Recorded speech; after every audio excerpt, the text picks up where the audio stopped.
Assalamualaikum warahmatullahi wabarakatuh. Eh, Baiklah, saya Ratna Susanti. Di sini saya akan memaparkan hasil dari kompilasi skripsi saya dengan berjudul Perkembangan Sosial Ekonomi Pengrajin Tikar Purun di Desa Menangaya, Kecamatan Pedamaran, Kabupaten Ogan Komering Ilir tahun 2010 sampai 2020.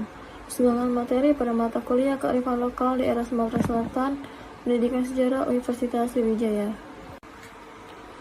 Baik, dimulai dari bab 1, karangan dari Eka Mulyana Rahmi Yasmin, halaman 56, tahun 2018, 1.1, berbunyi Indonesia merupakan negara yang memiliki budaya yang sangat beraneka ragam. Yang timbul merupakan kebudayaan yang diturunkan secara turun-temurun, yang dapat dikatakan sebagai kearifan lokal kebudayaan yang terdapat di wilayah Indonesia, memiliki ciri khas yang berbeda sesuai adat dan peraturan yang berlaku di masyarakat. Salah satu budaya yang masih berkembang secara turun-temurun yaitu kerajinan anyaman tikar purun. Nah, dalam artikelnya yaitu Indonesia merupakan negara yang memiliki budaya yang sangat beraneka ragam. Kebudayaan yang timbul merupakan kebudayaan yang diturunkan secara turun-temurun, yang dapat dikatakan sebagai kearifan lokal kebudayaan yang terdapat di Indonesia, memiliki karakter yang berbeda sesuai adat dan aturan yang berlaku di masyarakat. Salah satu tradisi budaya yang telah berkembang secara turun-temurun yaitu kerajinan atau anyaman purun. Kemudian dilanjutkan pada Emilia tahun 2018, halaman 502, pada 1.1, Indonesia dengan keanekaragaman budaya dikenal oleh dunia melalui berbagai karya yang harus tetap dikembangkan dan dilestarikan. Keanekaragaman merupakan warisan budaya berbentuk budaya benda dan tak benda.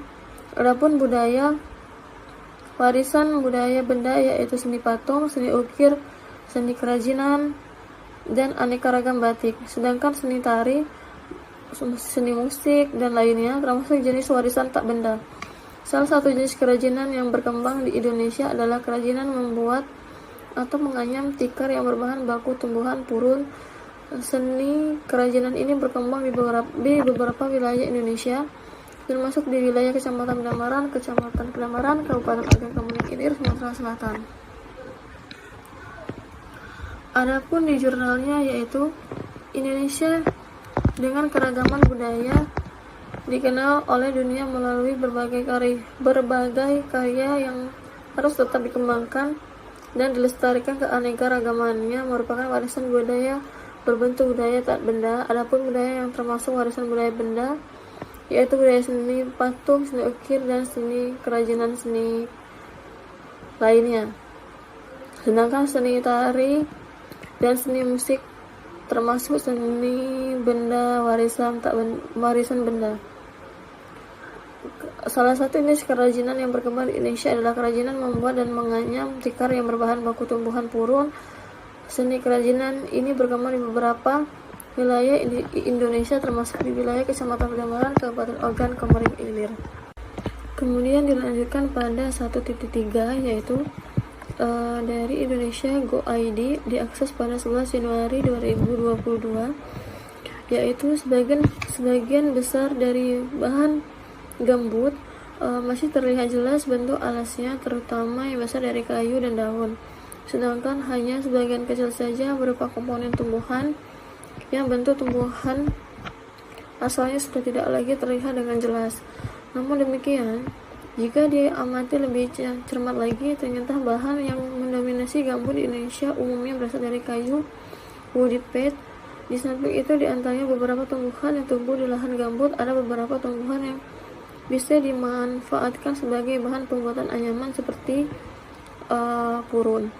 Kemudian dalam artikel yang diambil yaitu dari Indonesia Go ID, sebagian besar dari bahan gambut masih terlihat jelas bentuk asalnya terutama yang besar dari kayu dan daun, sedangkan hanya sebagian kecil saja berupa komponen tumbuhan yang bentuk tumbuhan asalnya sudah tidak lagi terlihat dengan jelas. Namun demikian, jika diamati lebih cermat lagi, ternyata bahan yang mendominasi gambut di Indonesia umumnya berasal dari kayu. Di samping itu, diantaranya beberapa tumbuhan yang tumbuh di lahan gambut. Ada beberapa tumbuhan yang bisa dimanfaatkan sebagai bahan pembuatan anyaman seperti purun.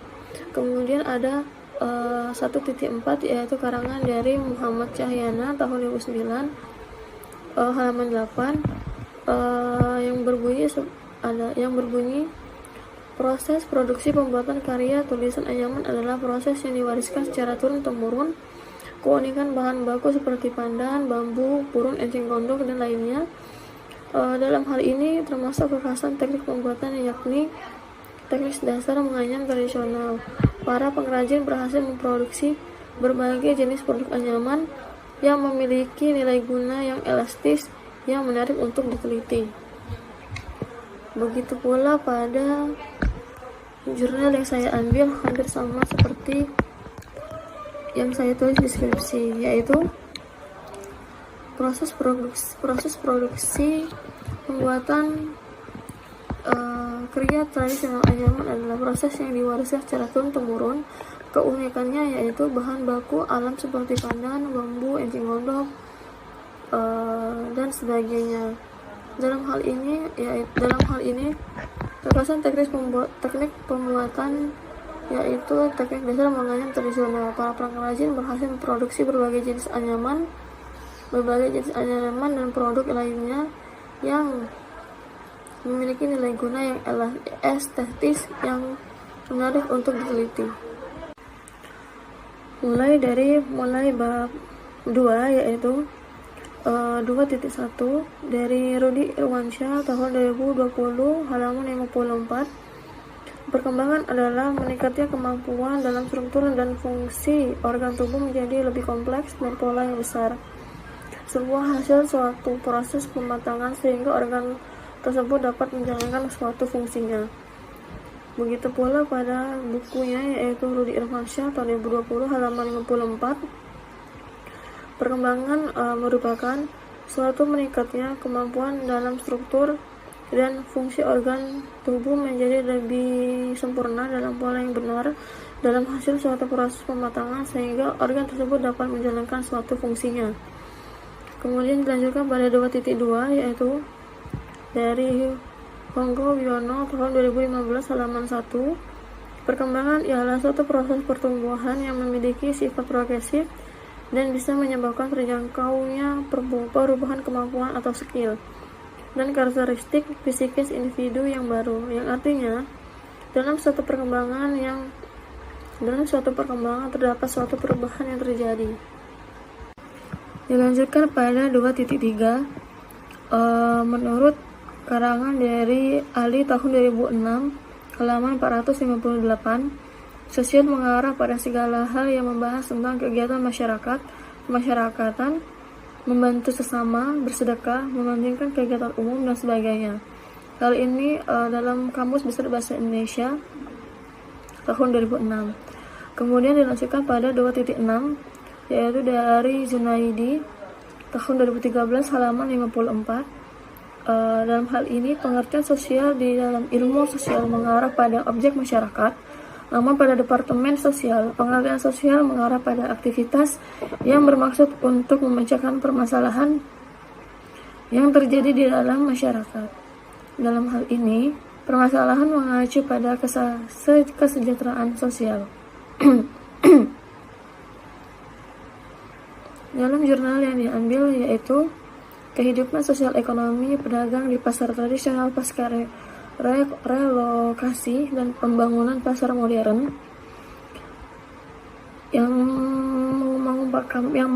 mengemukakan bahwa pada Departemen Sosial, pengertian sosial mengarah pada suatu aktivitas yang bermaksud untuk memecahkan suatu permasalahan yang terjadi di dalam suatu masyarakat, dan dalam hal ini juga suatu permasalahan mengacu pada kesejahteraan sosial. Kemudian dilanjutkan pada 2.5, yaitu dari Sartono Kartodirjo tahun 1993 halaman 4 mengemukakan bahwa pengertian sosial dalam konteks sosiologi ialah ilmu yang mengkaji suatu bidang-bidang sosial, misalnya kelompok sosial yang berpengaruh dalam masyarakat beserta nilai-nilai yang dibawanya, perselisihan berdasarkan kepentingan paham atau ideologi, serta interaksi dengan golongan lain dan sebagainya. Nah, dalam hal ini dalam buku tersebut pendekatan ilmu sosial dalam metodologi sejarah Sartono Kartodirjo, yaitu pengertian sosial dalam konsep sosiologi merupakan ilmu yang mempelajari dalam bidang-bidang sosial, misalnya seperti kelompok sosial yang berpengaruh dalam masyarakat beserta nilai-nilai yang dibawanya, serta perselisihan berdasarkan kepentingan paham atau ideologi dan interaksinya dengan golongan lain dan sebagainya. Kemudian dilanjutkan pada 2.6 yaitu Revida tahun 2006 halaman 25. Dalam hal ini, interaksi sosial adalah hubungan-hubungan sosial yang aktif berkaitan dengan hubungan yang terjadi antara individu dengan individu, antar kelompok individu dengan kelompok individu, atau antara individu dengan kelompok individu. Nah, dalam jurnal tersebut, yaitu interaksi sosial adalah dalam jurnal tersebut yaitu interaksi sosial merupakan suatu hubungan masyarakat atau hubungan sosial yang aktif serta berkaitan dengan hubungan yang terjadi di antara individu dengan individu, antara kelompok individu dengan kelompok individu lainnya, atau individu dengan kelompok individu antar individu.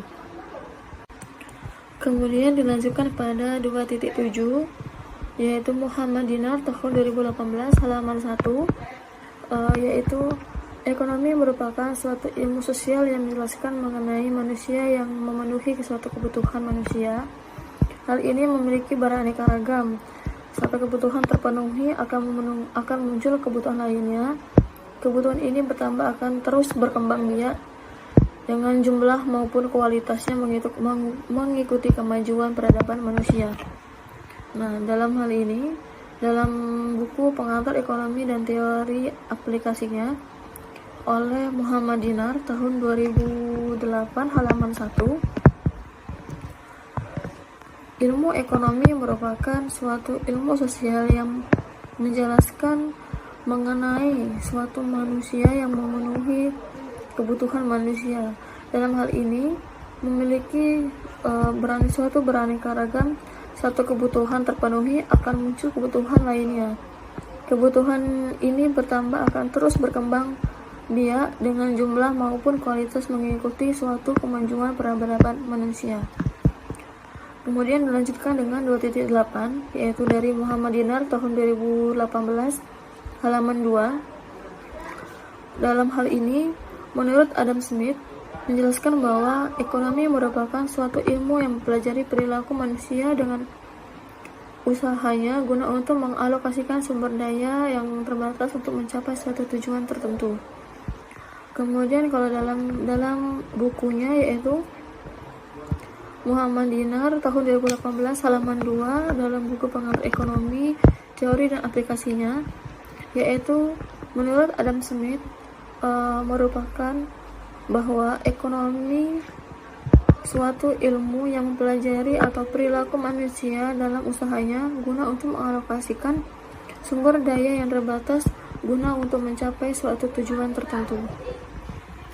Kemudian dilanjutkan dengan 2.9, yaitu dari Pracoyo tahun 2006 halaman 2 mengemukakan bahwa ekonomi adalah studi yang mempelajari tentang perilaku masyarakat dalam memanfaatkan sumber daya yang terbatas atau langka sebagai upaya untuk memproduksi berbagai komoditi yang selanjutnya dapat dipasarkan ke berbagai individu atau kelompok masyarakat.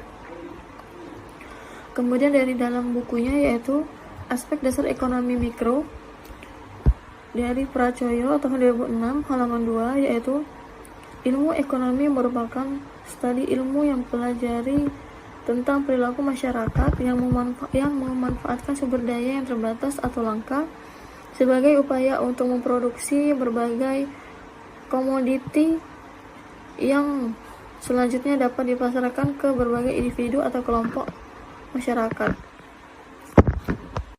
Kemudian dilanjutkan pada 2.10 dari karangan Herawati tahun 2016 halaman 496. Produksi ialah aktivitas yang dilakukan sebagai upaya untuk menciptakan atau menambah kegunaan barang atau jasa dengan memanfaatkan berbagai sumber daya yang ada seperti tenaga kerja, mesin, bahan mentah, dan modal agar lebih bermanfaat untuk kebutuhan manusia. Kemudian dalam jurnalnya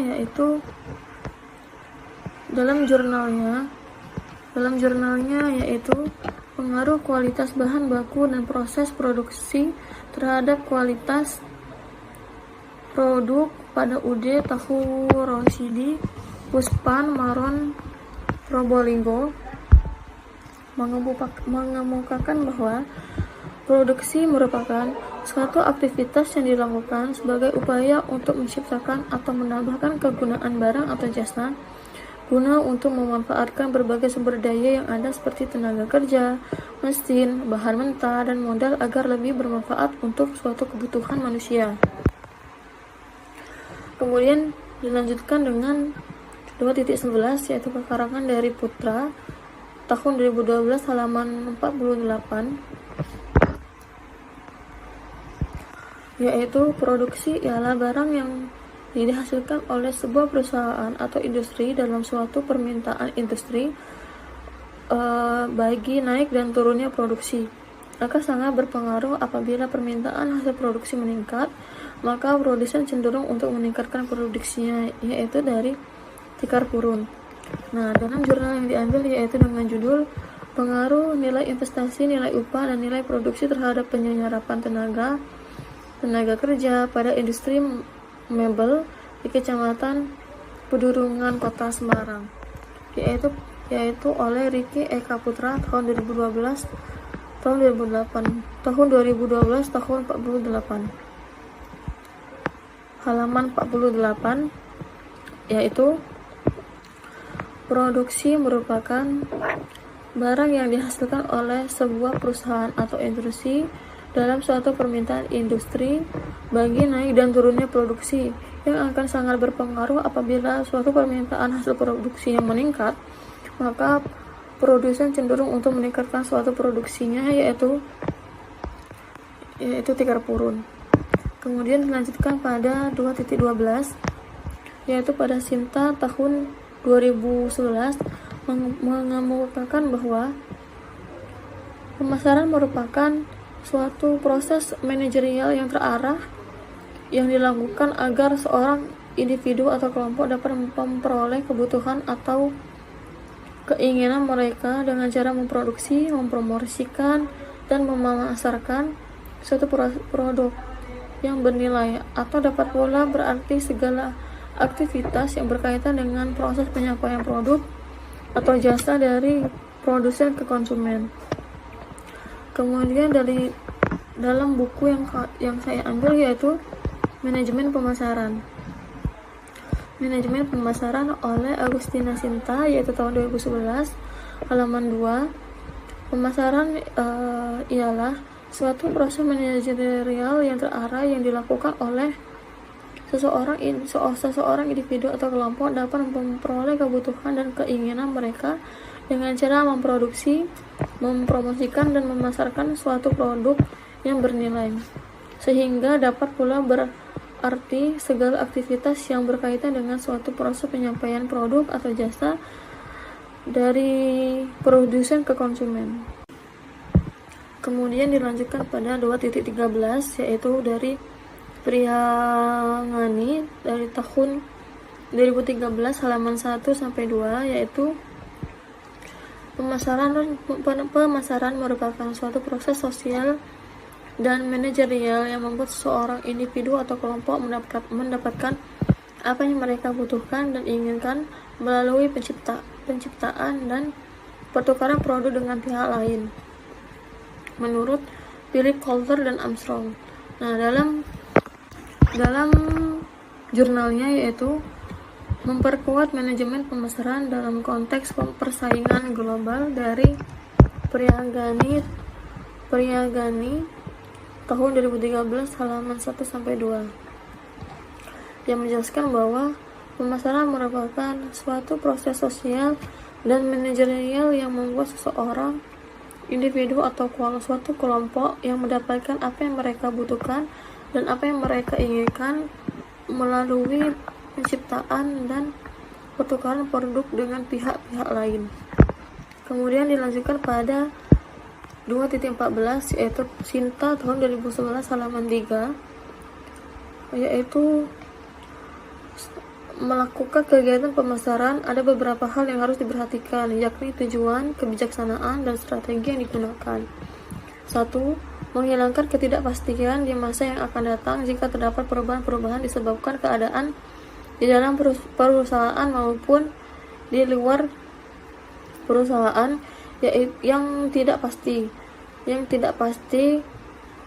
Disebabkan tujuan organisasi yang telah difokuskan, maka adanya perencanaan yang matang diharapkan untuk menghindari penyimpangan dari konteks tujuan.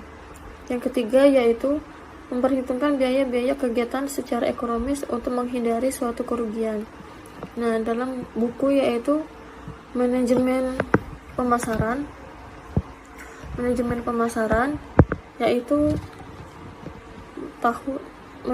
dalam bukunya yaitu manajemen pemasaran oleh Agustina Sinta tahun 2013 halaman 3, yaitu melakukan suatu kegiatan pemasaran ada beberapa hal yang harus diperhatikan, yakni dengan tujuan, kebijaksanaan, dan strategi. Hal ini bertujuan untuk 1. Mentiadakan ketidakpastian di masa yang akan datang jika terdapat suatu perubahan-perubahan. Yang kedua yaitu disebabkan tujuan organisasi yang telah difokuskan. Yang ketiga yaitu memperhitungkan suatu biaya kegiatan secara ekonomis untuk menghindari suatu kerugian. Kemudian dilanjutkan pada 2.15 yaitu dalam karangan Lumintang tahun 2013 halaman 992. Pendapatan ialah jumlah penghasilan yang diperoleh oleh seorang penduduk atas prestasi kerjanya atau usaha kerjanya semasa periode tertentu, baik dihitung secara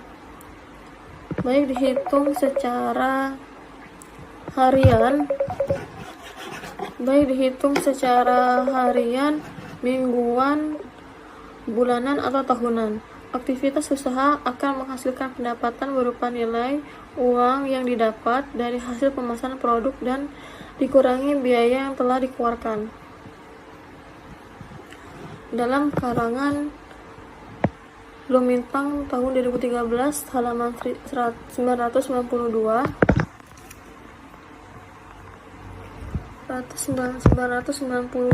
yaitu pendapatan merupakan jumlah suatu penghasilan yang diperoleh oleh seseorang penduduk atau prestasi kerjanya atau untuk suatu usaha kerjanya semasa satu periode tertentu, baik dihitung secara harian, mingguan, bulanan, atau tahunan.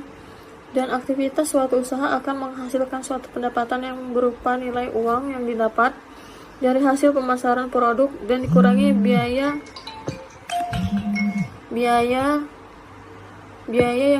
yang telah dikeluarkan. Kemudian dilanjutkan pada Adelina tahun 2013 halaman 10.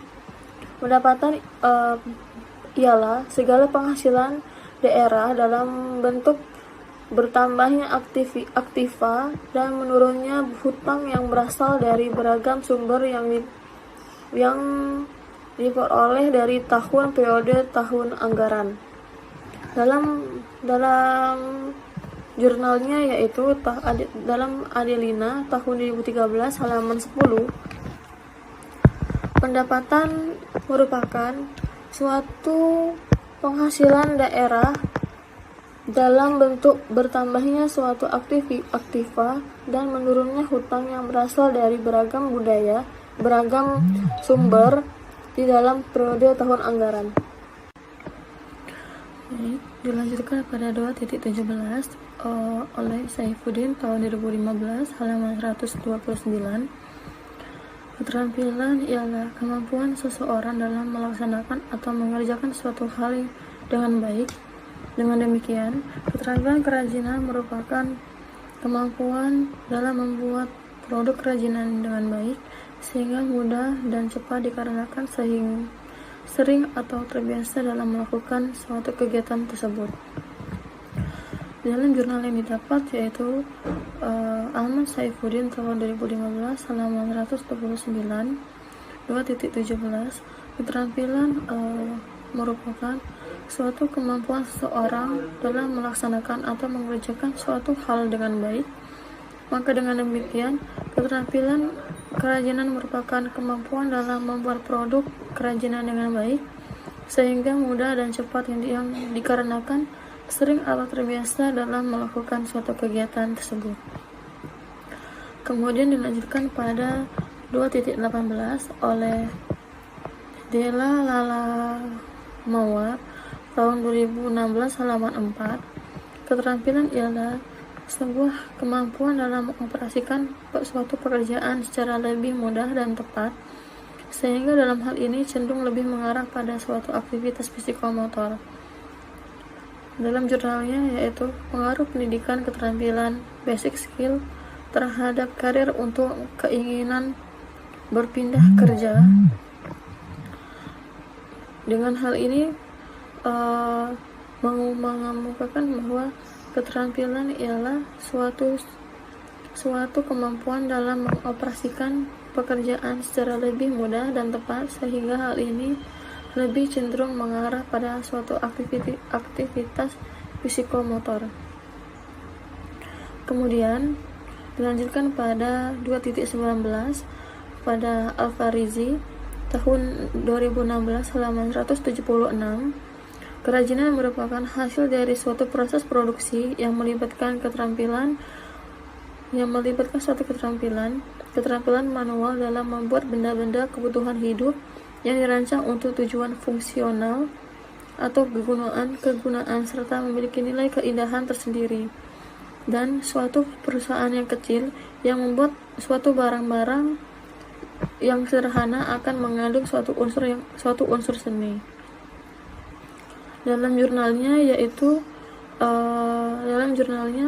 pada Alfarizi tahun 2016 halaman 176, kerajinan ialah suatu hasil dari proses produksi yang melibatkan keterampilan manual dalam membuat suatu benda dengan kebutuhan hidup yang dirancang untuk tujuan fungsional atau kegunaan serta memiliki nilai keindahan tersendiri. Dan suatu perusahaan yang kecil yang membuat suatu barang-barang sederhana yang mengandung suatu unsur seni.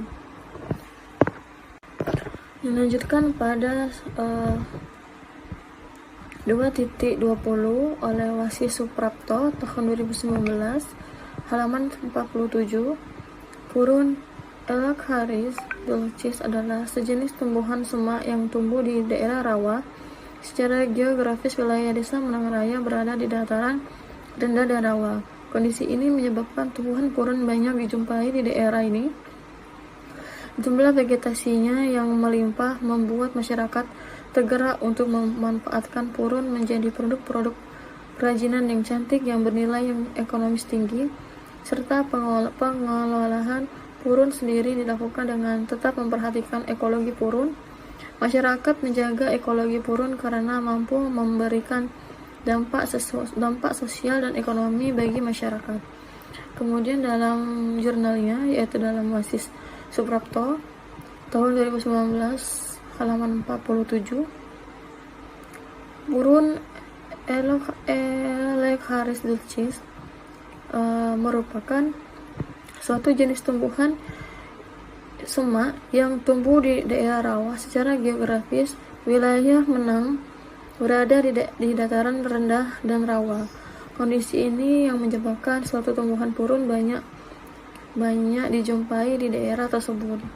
Jumlah vegetasinya yang melimpah dapat membuat masyarakat tergerak untuk memanfaatkan purun menjadi suatu produk-produk kerajinan yang cantik dan dimodifikasi, serta bernilai yang ekonomis tinggi.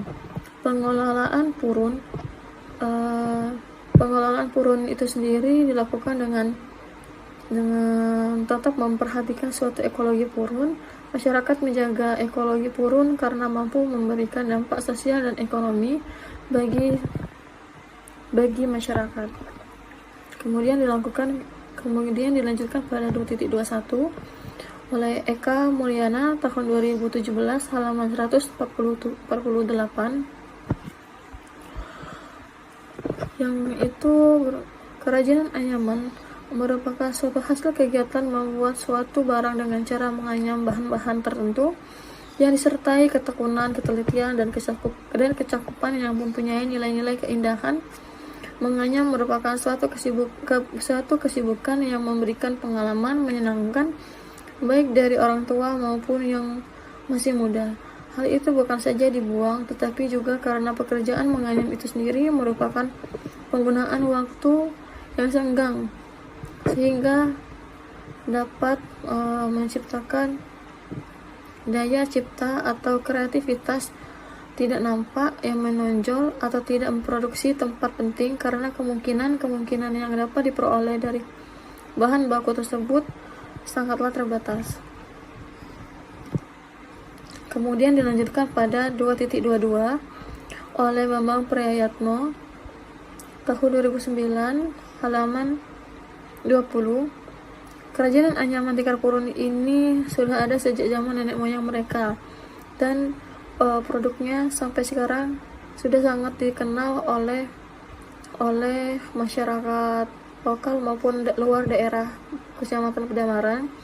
Tikar purun ini biasanya digunakan penduduk untuk alas tikar, topi, dan kerajinan tangan lainnya. Namun di tengah himpitan ekonomi dan kurangnya generasi muda untuk menekuni kerajinan ini, dalam jurnalnya Bambang Prayitno tahun 2009 halaman 20, kerajinan anyaman tikar purun ini memang sudah ada sejak zaman dahulu, zaman nenek moyang mereka, dan produknya sampai sekarang sudah sangat dikenal baik dari lokal maupun luar daerah. Tikar purun ini biasanya digunakan oleh penduduk untuk alas tidur, topi, dan kerajinan tangan lainnya. Namun dalam himpitan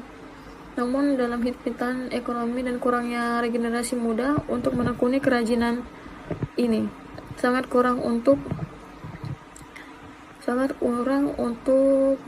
regenerasi muda untuk menekuni kerajinan tersebut. Dilanjutkan pada bab 3, yaitu bab 3 metodologi penelitian 3.1 di karangan Irahmi tahun 2004 halaman 72. Pendekatan penelitian dapat diartikan yaitu suatu cara yang dipilih oleh peneliti dalam meneliti, mengumpulkan data dari informasi dan menyajikan ulang analisis dan hasil dari penelitian. Dalam buku Bunga Rampai Sosiologi Keluarga oleh Theo Irahmi tahun 2004 halaman 72, pendekatan penelitian merupakan suatu cara yang dipilih oleh peneliti dalam meneliti guna untuk mengumpulkan suatu data dan informasi dan menyajikannya ulang sesuai dengan analisis dan hasil suatu penelitiannya. Kemudian dilanjutkan pada 3.2 Abdurrahman tahun 1959 halaman 43. Menurut Garaghan, Metode penelitian sejarah sendiri diartikan sebagai seperangkat utama dan prinsip yang terstruktur dalam menggabungkan sumber-sumber sejarah secara efektif, memberikan penilaian dengan kritis, lalu mengajukan sintesis, dan dari hasil-hasil tersebut dapat dicapai suatu bentuk tulisan. Dalam bukunya yaitu Metode Penelitian Sejarah oleh Dudung Abdurrahman tahun 1999 halaman 43, yaitu metode penelitian sejarah sendiri merupakan sebagai seperangkat aturan atau prinsip yang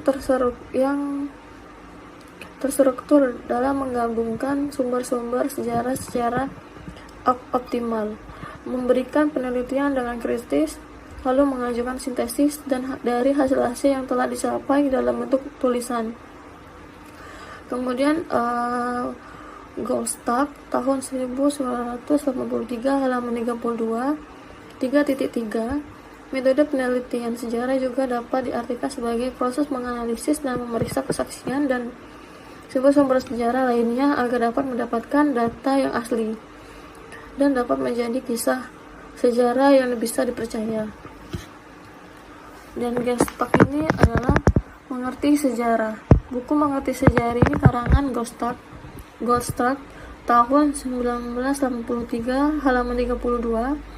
Metode penelitian sejarah ini merupakan suatu proses menganalisis dan memeriksa suatu kesaksian dan sumber-sumber sejarah lainnya agar dapat mendapatkan suatu data yang asli atau otentik dan dapat menjadi kisah sejarah yang bisa dapat dipercaya. Kemudian dari karangan Daliman tahun 2018 halaman 24 sampai 27 3.4. Dari definisi metode merupakan suatu cara atau jalan dalam memahami suatu objek agar tercapainya suatu tujuan tersebut. Metode sejarah memiliki suatu ciri khas tersendiri bagi para sejarawan dengan mengumpulkan informasi-informasi yang terkait dengan data yang dapat dipercaya oleh masa lampau. Dalam bukunya yaitu Metode Penelitian Sejarah karangan Daliman. Dilanjutkan pada 3.5 dari karangan Goldstack tahun 1983 halaman 18. Tata cara penulisan sejarah yang berkenaan dengan tempat peristiwa serta lembaga atau orang dan periode bertumpu pada 4 pokok kegiatan, yakni mengumpulkan objek penelitian yang sesuai dengan zaman dan mengumpulkan bahan-bahan lisan yang tertulis dan yang relevan.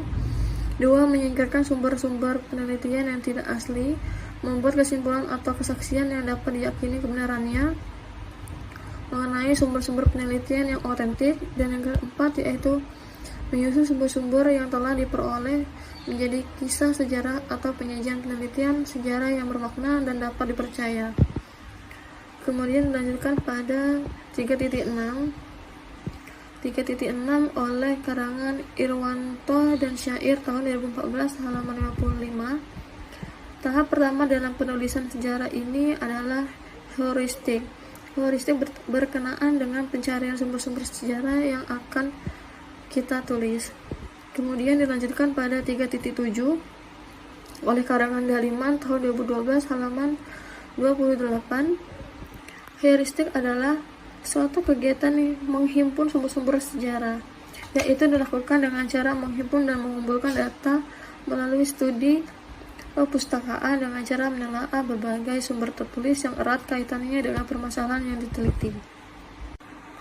Dilanjutkan pada 3.8 karangan Nawawi tahun 2017 halaman 86. Kritik intern bertujuan untuk meneliti tingkat kebenaran isi data dari sumber data yang dipergunakan. Dengan kata lain, kritik intern harus ditetapkan apakah data tersebut dapat dipercaya kebenarannya dan ketelitiannya.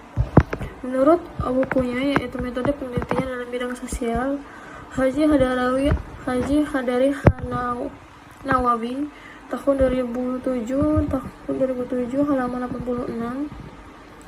Kritik internet ini bertujuan untuk meneliti suatu tingkat kebenaran dalam isi data dari suatu sumber data yang dipergunakan. Dengan begitu, kata lain, melalui kritik internet harus ditetapkan apakah data tersebut dapat dipercaya kebenarannya dan keterlibatannya atau tidak. Kemudian dilanjutkan oleh 3.9 karangan Irwanto dan Alian 2014 halaman 77. Kritik sumber data penelitian telah dihimpun, maka langkah selanjutnya ialah melakukan kritik sumber terhadap data yang telah diperoleh. Kritik sumber adalah penelitian tentang otentik dan tidaknya suatu sumber dan seberapa besar kredibilitas sumber-sumber tersebut. Menurut Kunto Wijoyo, ada dua macam kritik, yakni kritik ekstern dan kritik intern. Dilanjutkan pada 3.10 karangan Abdurrahman halaman 59 sampai 60 tahun 1999.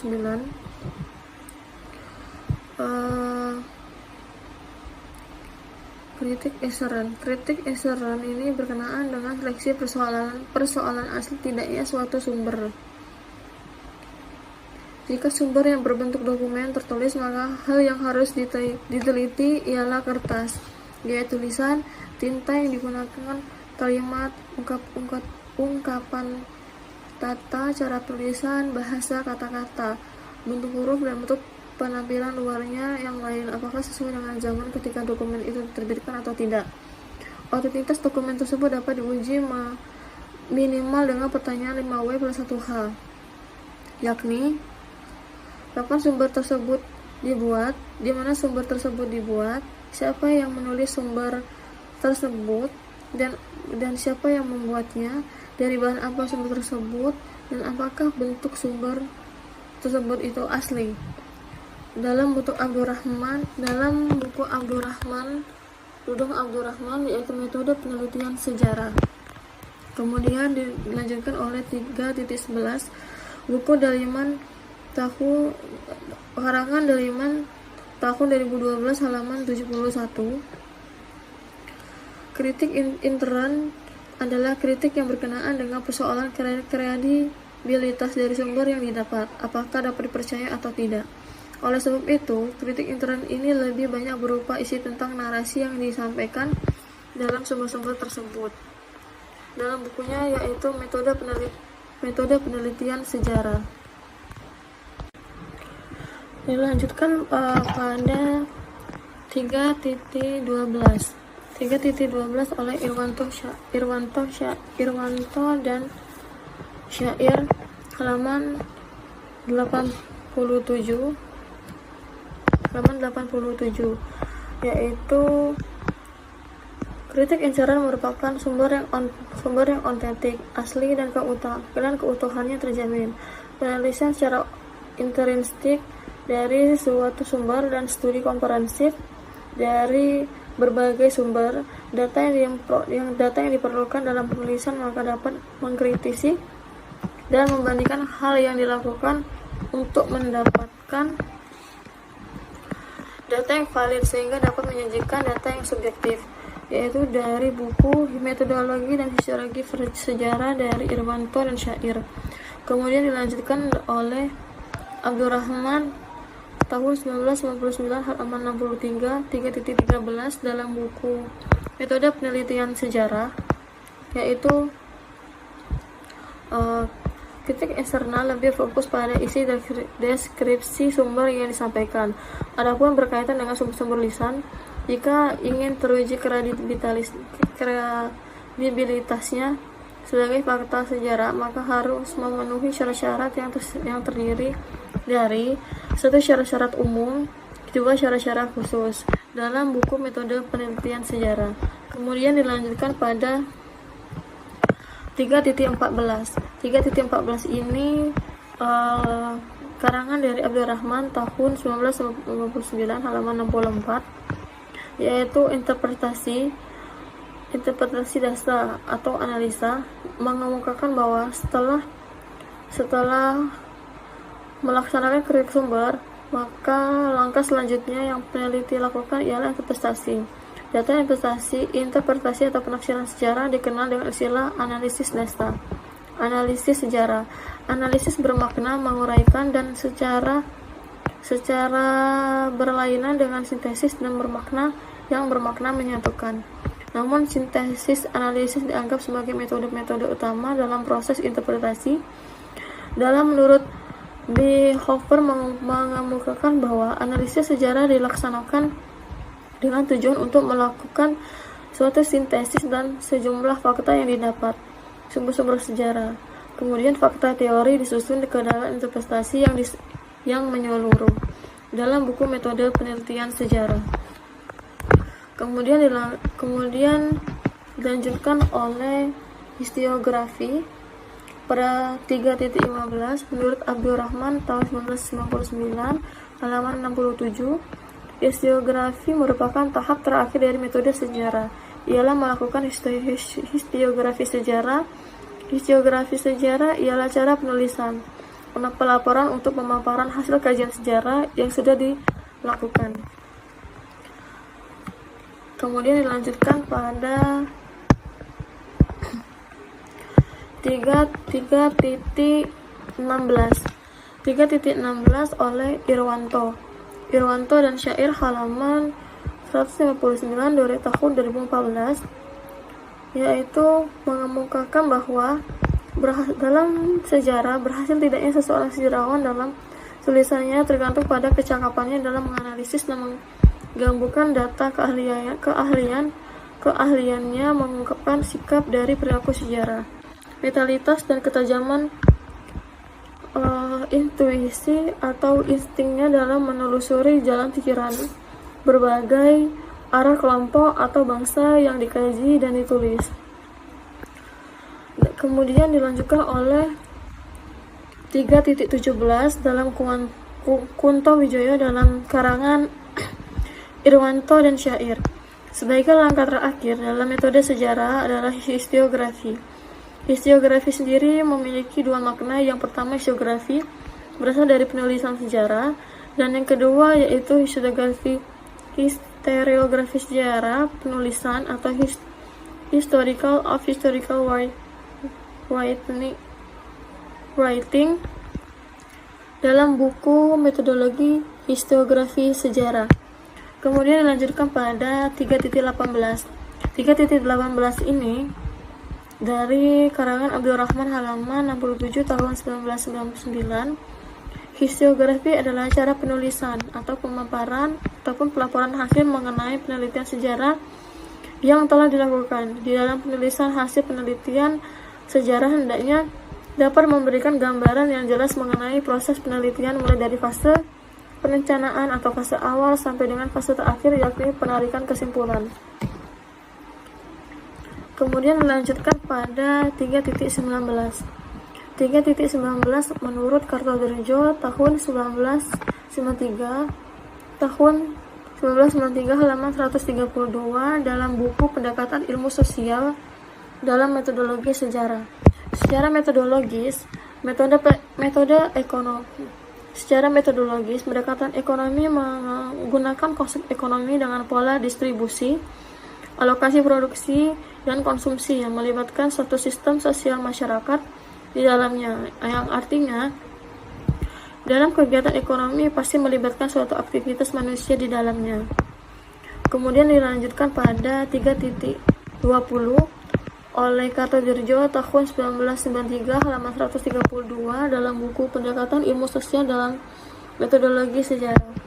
Secara metodologis, pendekatan ekonomi menggunakan konsep ekonomi dengan pola distribusi, alokasi produksi.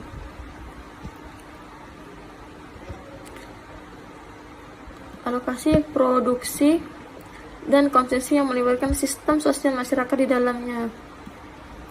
Kemudian dilanjutkan pada 3.21 oleh Sukanto tahun 1982 halaman 4 dengan buku Sosiologi Suatu Pengantar.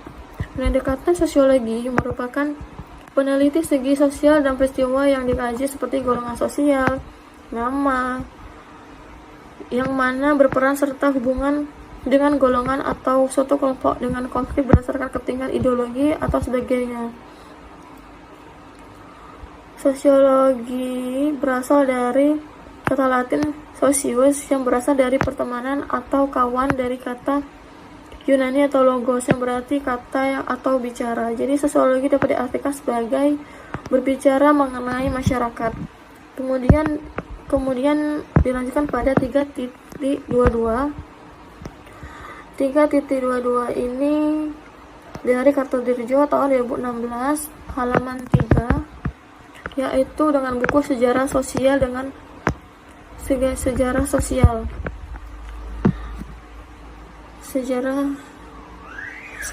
yaitu pendekatan sosiologi yang dapat dijelaskan bahwa pendekatan ilmu tentang keterkaitan antara manusia dalam hidup bermasyarakat. Kemudian dilanjutkan pada 3.23 pada karangan Abdurrahman tahun 1999 halaman 11.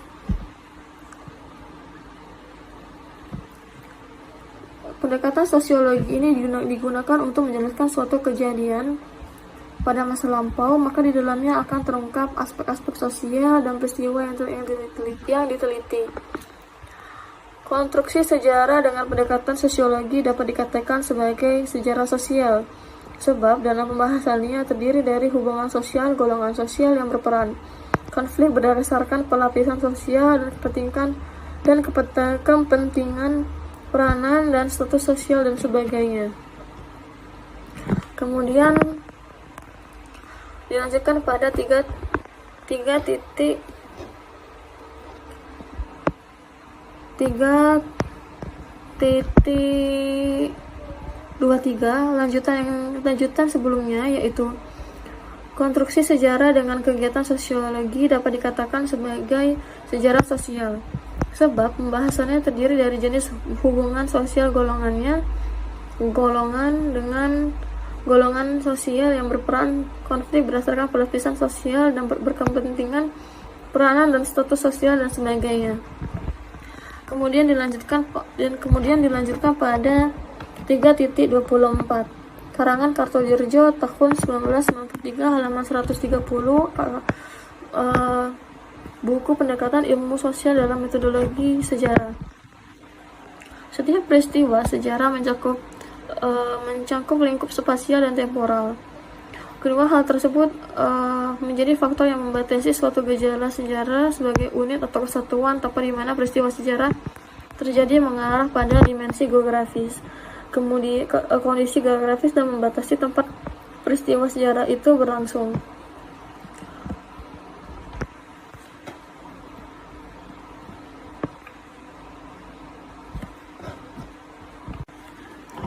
Kemudian pada bab 4 dilanjutkan pada kondisi demografi 4.1 Badan Pusat Statistik Kabupaten Ogan Komering Ilir tahun 2015 halaman 3. Kemudian dilanjutkan pada 4.2 oleh Badan Pusat Statistik Kabupaten Ogan Komering Ilir tahun 2020 halaman 65. Kemudian 4.3 Badan Pusat Statistik Kecamatan Bedamaran tahun 2017 halaman 15. Kemudian dilanjutkan pada 4.4 Badan Pusat Statistik Kabupaten Ogan Komering Ilir tahun 2012 halaman 3. Dilanjutkan pada 4.5 Badan Pusat Statistik Kabupaten Ogan Komering Ilir tahun 2013. Kemudian pada profil Desa Gambut tahun 2018 halaman 44 4.6.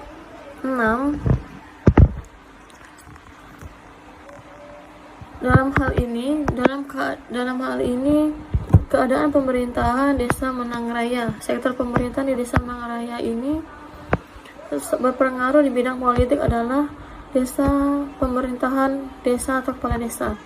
Pemerintah desa turut menentukan arah pembangunan di desa karena biasanya keputusan tersebut ditentukan oleh kepala desa melalui musyawarah atau mufakat. Untuk menjadikan seorang kepala desa biasanya harus memiliki pengaruh yang kuat di masyarakat secara sosial maupun ekonomi. Selain itu ada aktor lain yang dilibatkan ketika musyawarah desa, yaitu lembaga pemberdayaan masyarakat, lembaga adat, karang taruna, kepala dusun, kepala RT, badan perwakilan desa atau BPD, pembinaan kesejahteraan keluarga.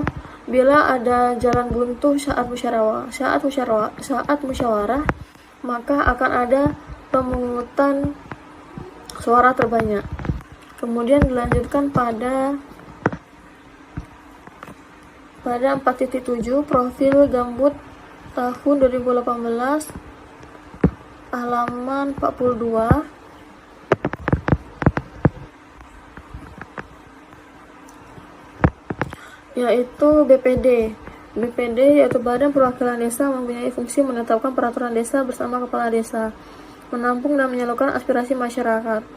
Tugasnya yaitu membahas perancangan peraturan desa bersama kepala desa, pelaksanaan pengawasan, mengusulkan pengangkatan dan pemberhentian kepala desa, serta membentuk panitia pemilihan kepala desa.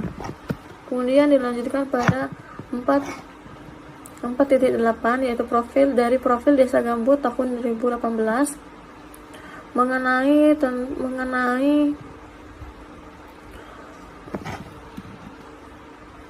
mengenai struktur pemerintah desa Menang Raya, Kecamatan Pemeran, Kabupaten Ogan Komering Ilir.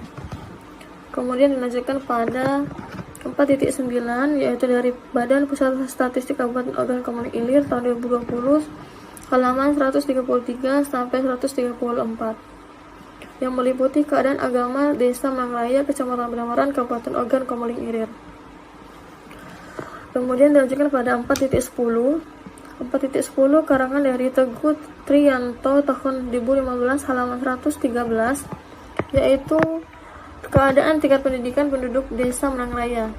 Pendidikan merupakan usaha sadar yang terancam untuk mewujudkan suatu suasana belajar dalam proses pembelajaran agar peserta didik secara aktif mengembangkan potensi dirinya untuk memiliki kekuatan spiritual keagamaan, pengendalian diri, kepribadian, kecerdasan, akhlak mulia, serta keterampilan yang diperlukan dalam dirinya, masyarakat, bangsa, dan negara dalam buku pengantar pendidikan.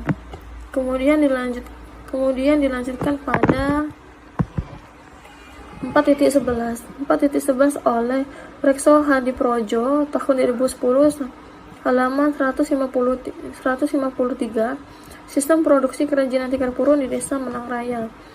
Produksi merupakan suatu kegiatan untuk menciptakan atau menambah suatu barang atau jasa dengan menggunakan faktor-faktor yang ada seperti tenaga kerja, bahan baku, dana agar lebih bermanfaat. Kemudian dilanjutkan pada 4.12 oleh Wanapari Pangaribun tahun 2017 halaman 310 yaitu kerajinan tangan dari purun menjadi salah satu sumber pendapatan mereka. Proses pembuatan tikar purun membutuhkan waktu yang cukup lama, khususnya proses pemipihan purun. Kemudian saat musim hujan, maka terbengkalai dengan tidak dapat diproduksi. Sejalan dengan hal tersebut, maka solusi yang ditawarkan dilakukan bagi masyarakat, khususnya kelompok ibu-ibu pengrajin, adalah bantuan mesin pemipih purun untuk meningkatkan produksi, pelatihan produksi yang bervariasi, manajemen produksi, pengembangan sikap positif masyarakat terhadap produktivitas. Kemudian dilanjutkan pada 4.13 ini dari Bunga Karnisa Goib tahun 2019. Para pengrajin memanfaatkan penghasilan dari menganyam tikar purun sebagai penghasilan tambahan di rumah tangganya, seperti untuk membeli bahan makanan, memberi uang saku anak, maupun memenuhi kebutuhan mereka sendiri. Kemudian dilanjutkan pada 4.14 dari Rahmawati tahun 2016 dalam buku Manajemen Pemasaran. Menurut William J. Stanton 2001, pemasaran merupakan sistem keseluruhan dari berbagai kegiatan bisnis atau usaha yang diajukan atau ditunjukkan untuk merencanakan, menentukan harga barang atau jasa, mempromosikan dan mendistribusikan dan memuaskan suatu konsumen. Pemasaran merupakan suatu proses menyampaikan barang dari produksi ke konsumen.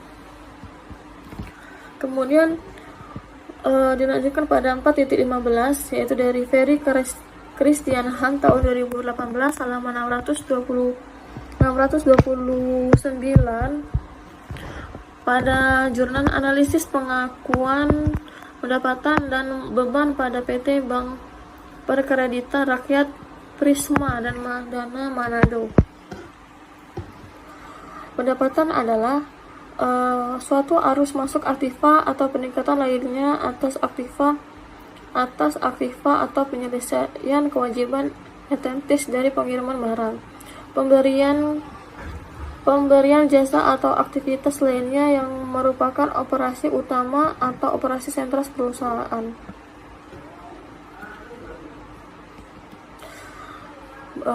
Selesai. Sekian dari kompilasi skripsi saya akhiri. Wassalamualaikum warahmatullahi wabarakatuh.